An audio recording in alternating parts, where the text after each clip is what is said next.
to the Director's Garage. I was robbed. You're out. I'm your host and resident idiot, Michael, and today, folks, we have a big one. We're doing a deep, deep dive into this amazing new Yamaha flagship, the YH5000SE. I'm not sure why it's an SE or a 5000. There wasn't a 4000 or a regular edition, but that's what they're called, at least according to our fine friends at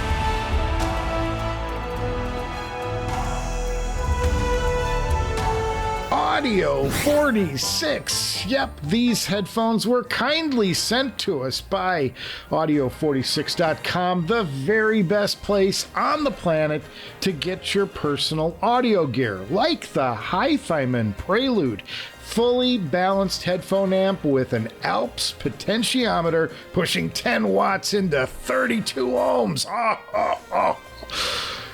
Is that too much?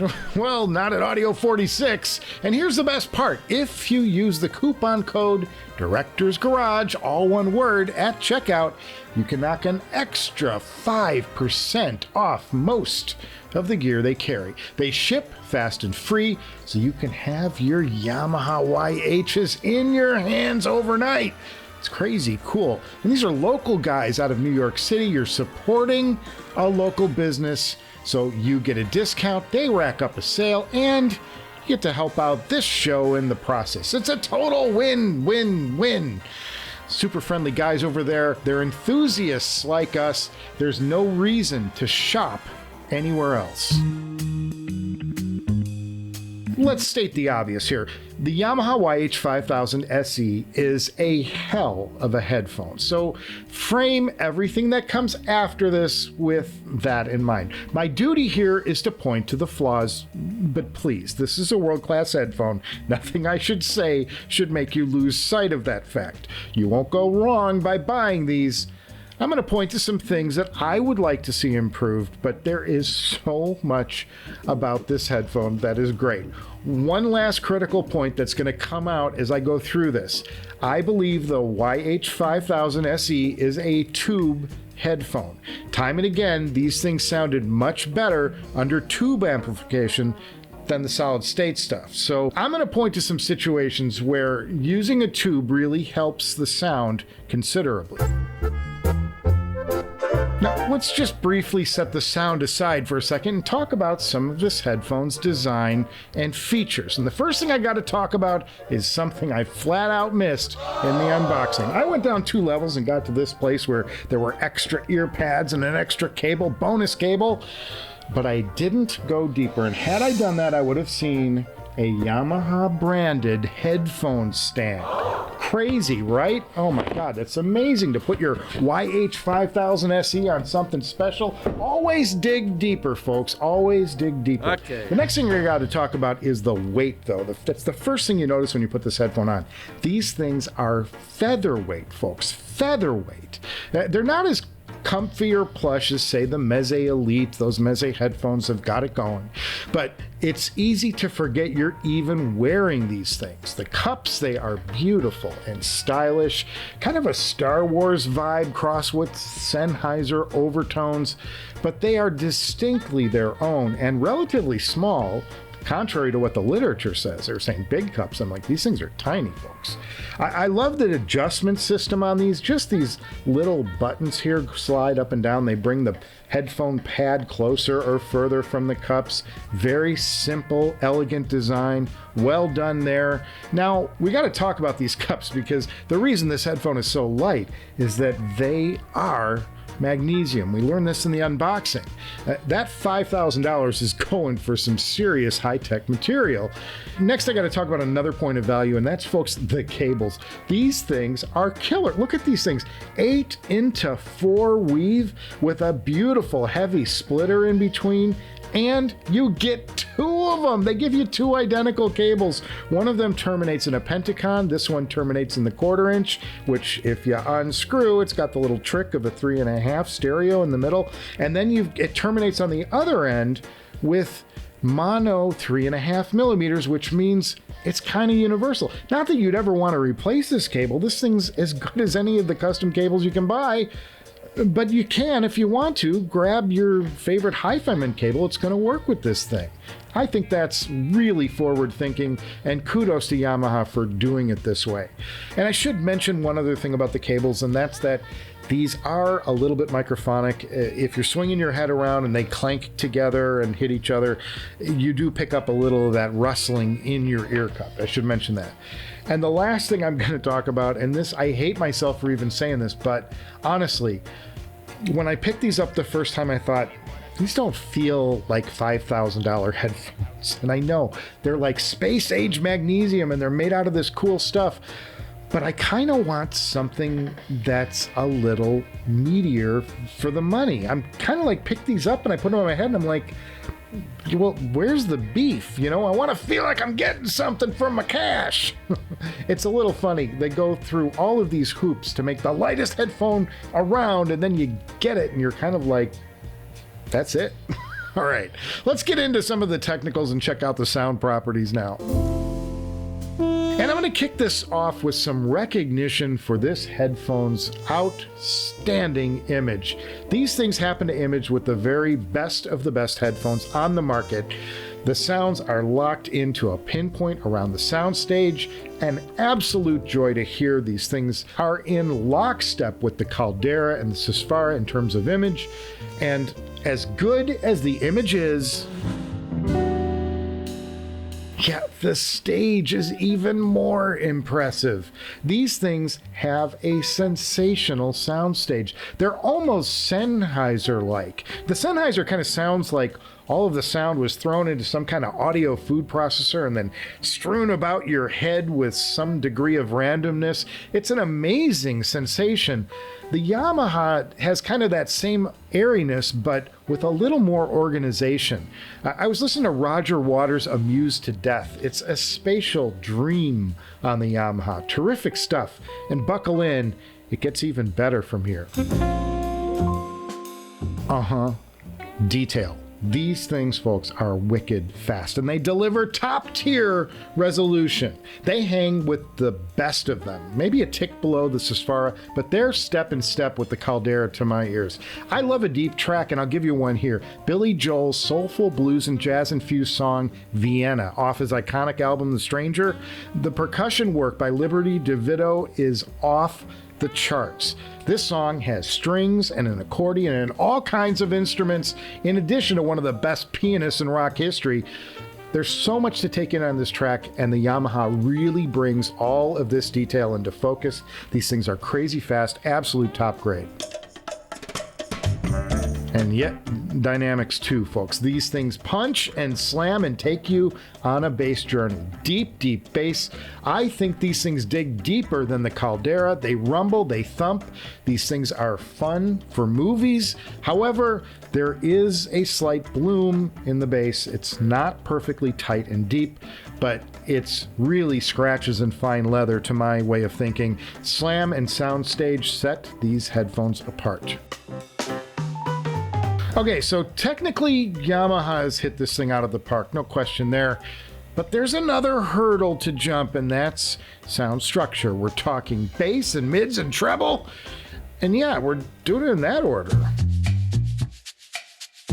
And I'm starting with the bass because the bass on the Yamaha is so deep, it's soul crushing, folks. It will rattle your skull like very few headphones will. There is a massive bottom end on this headphone. If you're a bass head, you owe it to yourself to check out the YH5000SE. Now, the one thing I'll mention, I do sense a little bit of bloom down low. These things ring a little bit. It's a small thing, but it's there. And my very best bass head headphones, like the Abyss and the LCD4, they don't bloom at all, yet they still have that same robust presence down low. Still, the bass is one of the first things you're going to notice on the YH5000SE. If the song has any bass at all, you're in for a treat on these things, and they extend, folks. You get the full sub experience on these things. Knockout bass overall, just not quite as tight as I'd prefer at this price point. Now, as great as the bass is, The Yamaha is a mid-forward presentation overall, and unfortunately, it's a bit uneven. This can be great, or it can be a bit less, depending on what you're listening to. It comes down to the voices in the instruments and where they cross those spikes and peaks in the middle frequencies. Amy Winehouse, fabulous. I queued up the Frank album and it was money. The whole album. But then a song like Alanis Morissette's Hands Clean, which is heavily compressed kind of pop rock, it's quite uneven. There are peaks in some odd places and it takes away from the experience. I'm going to elaborate on this in just a bit before we get to the music section. But again, a tube kind of helps out with those spikes a bit. And that leaves treble. And I like the treble presence on this headphone. The mids are clearly dominant, but the clarity and sparkle through the treble is there. Finger picking, percussive bells, cymbal ticks, they're simply terrific. I couldn't get any semblance of a veil at all on this headphone, and it even enhances that perception of detail. A song like Cat Stevens' Wild World, you can hear that pick hitting the strings on the acoustic, the hi-hat. These things do treble as well as anything out there. They're simply gorgeous. Honk. No, not like a car horn. I'm talking about when a vocal or an instrument appears to get a little shouty or a bit nasally at certain frequencies. You know how much I hate graphs. I think they're boring and they make for really bad videos. Graphs to me are a child of Satan. But in the case of a honk, it's something you can actually see visually on a frequency response graph. And what it shows up as is a narrow, spiky peak at various frequencies on the spectrum. Now, when you use EQ, you can set the gain to go louder or softer at a specific frequency on the spectrum, and then you can adjust the Q, or the width of the frequencies around that target you want to affect. Now, if you push too narrow of an EQ, you create a honk, which is why it's generally better to EQ across a section of frequencies with a greater Q instead of dialing in on one specific frequency. So when a vocalist, like say Ray Davies from Supertramp, happens to align with the spike in the headphone's frequency response, it's presented as a honk. And while Davies' vocal doesn't sound so great, a different singer, like say Diana Krall, whose voice doesn't cross that honk area, sounds terrific. And what I'm saying in short is, on certain tracks I pick up a honk on the YH5000SE. And to me, this is this headphone's greatest weakness. Using the examples from earlier, Cat Stevens' voice sounds rich and amazing. Billy Joel's sounds kind of shouty and a bit harsh. I do, however, have a solution for this, and it ain't EQ. Tubes, folks. Yeah, tubes. Now, I did a lot of my review through the Bakun 13R. The Bakun is an impressive piece of kit. It's incredibly revealing. It lets you hear kind of what's really going on here. But when I moved the Yamaha over to the tube amp, oh my, things got much smoother. Not as good really for analysis, for analyzing a headphone, but yeah, terrific for listening. So this, in my opinion, is a better tube headphone than a solid state one. And with all of the detail that the Yamaha has going on here, smoothing a little bit of it over is actually kind of pleasant. It doesn't do all that much for the bass bloom, but a lot of the other little niggles I had about the sound were more palatable under a tube amp. And I wonder if the folks who have been raving about this headphone are doing their listening on tube gear. My Woo Audio WA5LE really lights this headphone up nicely. It eases some of this headphone's weaknesses. All right, the music section, we're here. Okay, I was skimming Tidal and I stumbled across this jazz singer from Singapore named Jacintha. It's an album of standards called Lush Life from 2002. It has a gorgeous rendition of Boulevard of Broken Dreams on it. Phenomenal recordings, acoustic piano, strings, and an accordion. Fantastic diversity of instrumentation, all playing together in a perfect blend of beautiful songs. There were moments of pure magic on the Yamaha, interrupted by times that the headphone kind of got pushed into a condition of brightness and honk. And in case I was imagining things, I swapped over to my Abyss and I didn't have the same experience at all.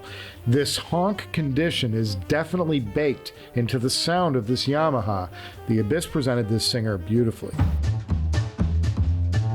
Sticking with the jazz theme for a second, I called up Freddie Hubbard and his outstanding Blue Note release from 1962, Hubtones.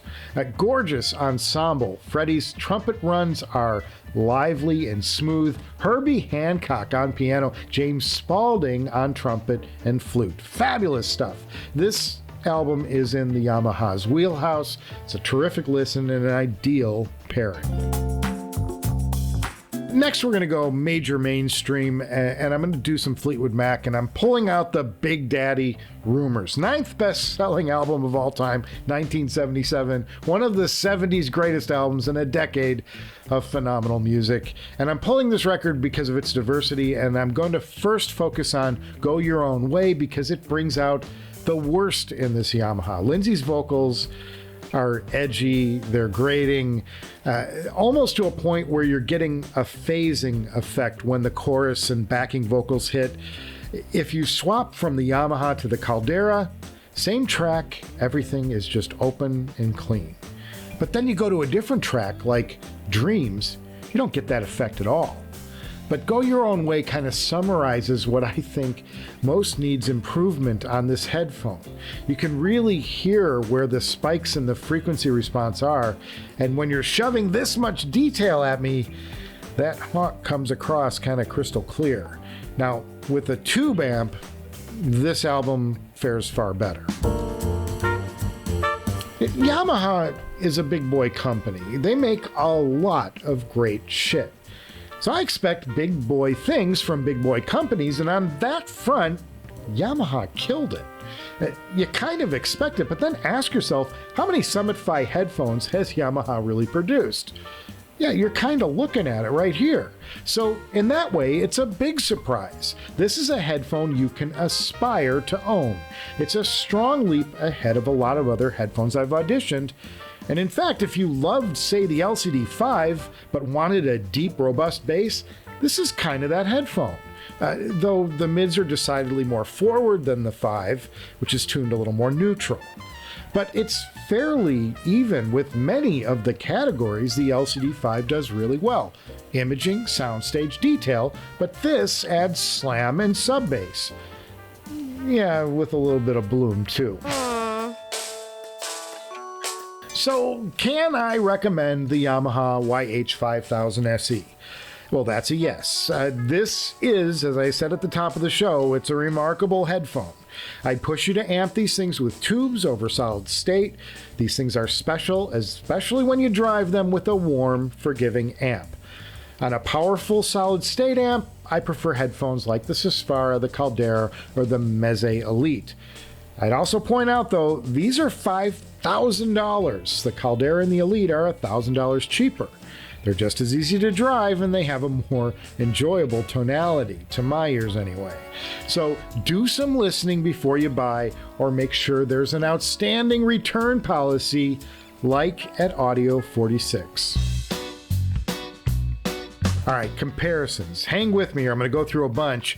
Where does the Yamaha fall in relation to my other Summit Fi headphones? Can this thing run with the big dogs?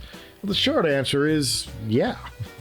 The Caldera is smoother, it's not as bright, and it doesn't have the clarity of the Yamaha, but it's more natural sounding to my ears. And there's enough bass there to satisfy my bass head ears, and it doesn't have that bloom down low.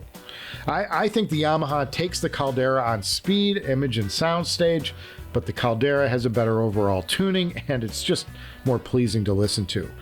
The Yamaha is better on a tube, but it's not quite the Caldera in experience, and the Caldera on a solid state amp is one of the best headphones you can buy of any headphone at any price. Now the Susvara has more detail, but it lacks the bass of this Yamaha, but the Yamaha is a bit colder. But to make up for it, the Yamaha is 1,000 times easier to drive than the Susvara. Now, moving to the Abyss, the 1266 TC is just as fast, but the Abyss has a better soundstage and better bass, and it delivers a better overall spectacle, in my opinion. Now, looking at the LCD4, I think the Audeze has better overall tonality. I think there's a little less bass there, if you can believe it. I think the Yamaha is stronger, but it doesn't have that bloom that the Yamaha has. So the quality of the bass is better, and I prefer the smooth treble of the 4 over the Yamaha, and it's just as extended up top, though it lacks the speed and the detail of the faster Yamaha. Now, the $5,000 question: will I be buying a pair for the garage? I don't think so. These things are just a little too mid-forward for my listening taste. Though it's tempting because this thing pairs extremely well with my Woo amp. But given the lack of funds right now, like and subscribe, it's probably going to be a pass for me personally. But I think these belong on anyone's shortlist, especially if you already have a good quality tube amp. So that's the Yamaha YH5000SE. This is quite an achievement from a company that really hasn't had its toes in the hi-fi waters that much, and they deserve all the praise and encouragement we can give them. In future releases, I'd like to hear that bass tightened up a little bit. I think the mid presence can be dropped a little bit and smooth out those mids to reduce the honk here and there. But overall, these things are a solid win for Yamaha. It's a hell of a headphone. And I got to give another shout out to my friends at Audio 46 for sending these our way. Guys, head over there and check out their store. It's that good. Now, coming soon, we're going to jump back on the electrostatic train with a full review of the SRX9000, the flagship $6,500 cost no object headphone that is set the electrostatic world ablaze. I'm out of breath. Okay, I'm also starting to think about another giveaway, so consider subscribing to the Director's Garage so you don't miss any of this stuff. Give this episode a thumbs up if you enjoyed it, or you can do the other thing if you're disappointed as usual. Can't say I blame you either way, but I'll see you before you know it.